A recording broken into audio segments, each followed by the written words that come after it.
Back in the Six-Day War, Pakistani pilots flew combat missions over Jordan, Syria, and Egypt, even shooting down 5 Israeli aircraft.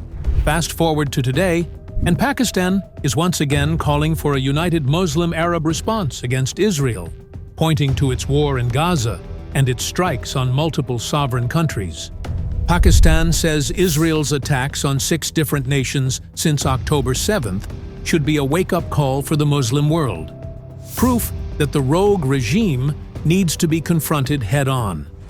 So, the big questions are, how did all of this start? Are we heading toward another Arab-Israeli war? And what would that mean for the region and for the United States? Especially as Netanyahu doubles down, saying he'll attack wherever he wants, and U.S. Senator Marco Rubio pledges full support? Since the Qatar strikes, Netanyahu has gone even further, mocking Pakistan for harboring terrorism and pointing to the U.S. raid in Abbottabad that killed Osama bin Laden right under Pakistan's nose. In response, Pakistan's foreign minister is hitting back hard, even calling for the possibility of an armed, even nuclear response against Israel. So here's the question. Is Netanyahu deliberately trying to drag nuclear-armed Pakistan deeper into this crisis? Are we looking at the opening of a new front in the Middle East, one that stretches far beyond Gaza? And will Muslim countries finally come together to form a joint military force against Israel? These are questions you won't hear everywhere. So if you want this story to reach more people, don't forget to like, share, and subscribe. First thing first, Netanyahu's statement that he attacked Qatar because Hamas was there makes no sense at all, because Hamas's leaders were in Qatar not to make war, but to work for peace. By attacking the mediator, Netanyahu has killed any hope for peace. The reason Netanyahu attacked Qatar is quite clear. He can carry out any act of aggression and get away with it. The one red line for U.S. President Joe Biden was Rafah. Yet Netanyahu crossed it, carried out a massacre there, and went unanswered. As long as Netanyahu enjoys impunity, he will continue attacking Palestine and other Arab nations. And as long as he is allowed the impunity, he will keep attacking every other country. Pakistan's foreign minister repeatedly pointed to the occupations of Palestine and Kashmir in the same breath, implying that India, its arch-rival, and Israel are two faces of the same coin. He argued that India is taking dictation and guidance from Israel's playbook of occupation and applying it directly to Kashmir. Similarly, Netanyahu's attack on Qatar seems to have come straight out of Modi's playbook.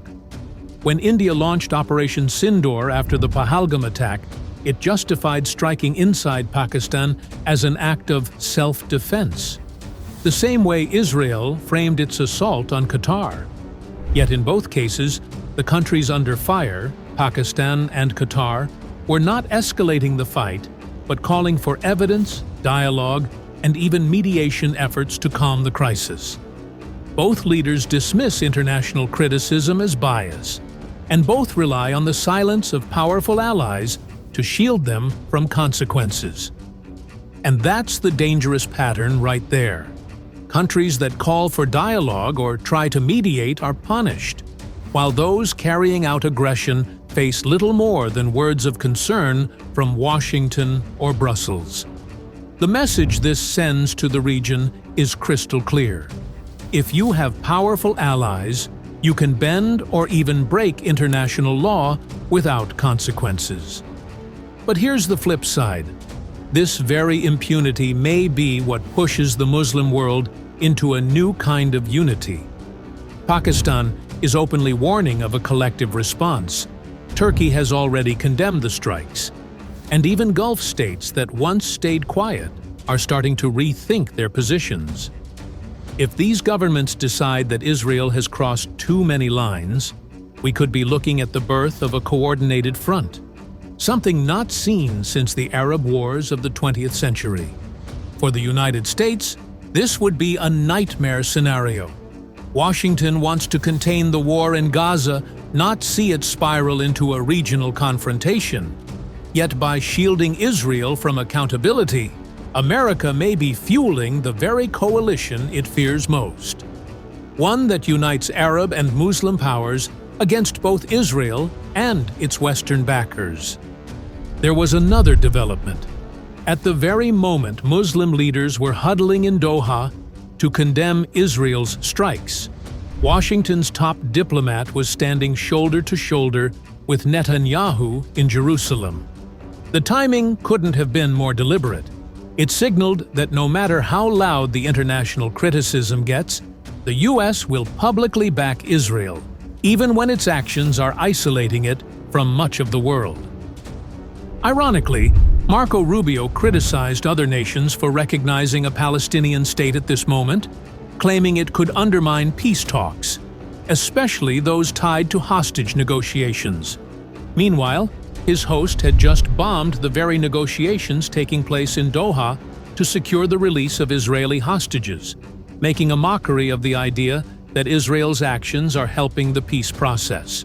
When Pakistan's foreign minister hinted at the possibility of a nuclear response, it wasn't just bluster, it was a deliberate signal. Pakistan's nuclear arsenal, estimated at over 160 warheads, was built first and foremost as a deterrent against India.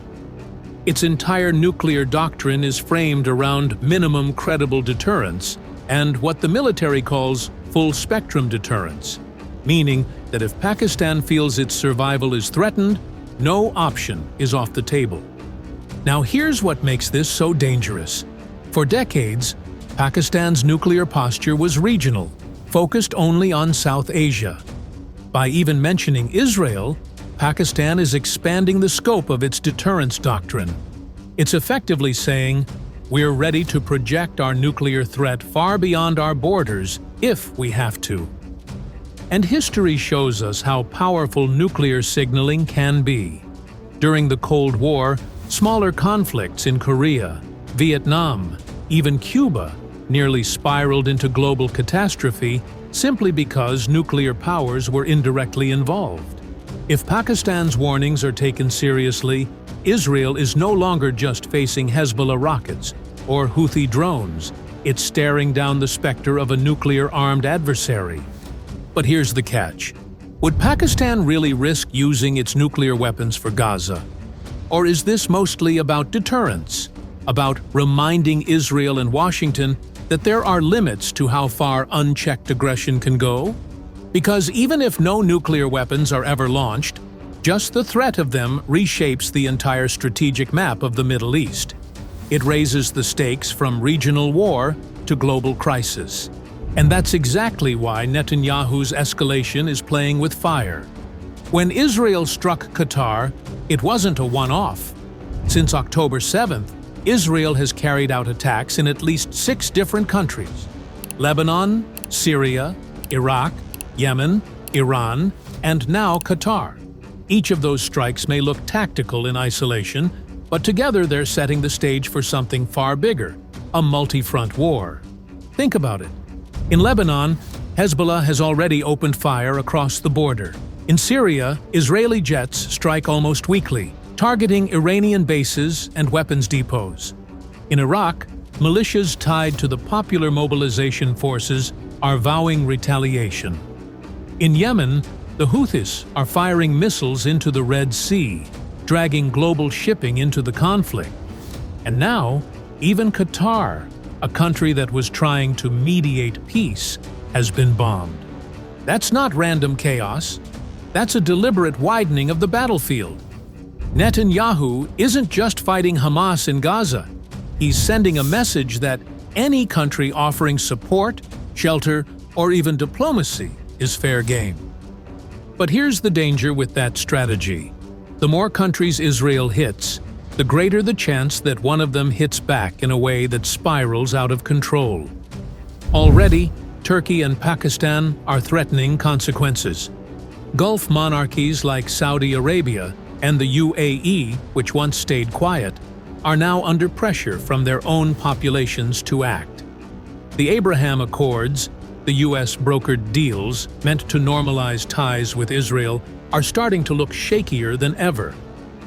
This is the real domino effect. Strikes in Lebanon pull in Hezbollah, strikes in Syria drag in Iran, strikes in Iraq mobilize Shia militias, strikes in Yemen destabilize global trade, and strikes in Qatar risk uniting the very Gulf states that Washington once counted on to keep Israel safe. And here's the nightmare scenario. Instead of isolating Hamas, Netanyahu may have lit the fuse for a regional coalition, one that could pit multiple Arab and Muslim powers against Israel at the same time. If that happens, Gaza won't just be a battleground, the entire Middle East will. So, step back and look at the bigger picture. Netanyahu isn't just bombing Gaza, he's striking across borders, tearing up the role of mediators, and mocking the very idea of diplomacy. In the process, he's forcing Muslim countries that were once divided, Pakistan, Turkey, Qatar, even the Gulf monarchies, to rethink whether silence is still an option.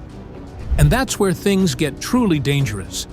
Because once nuclear powers like Pakistan enter the conversation, once every front from Lebanon to Yemen starts to burn, this isn't just another Arab-Israeli flare-up.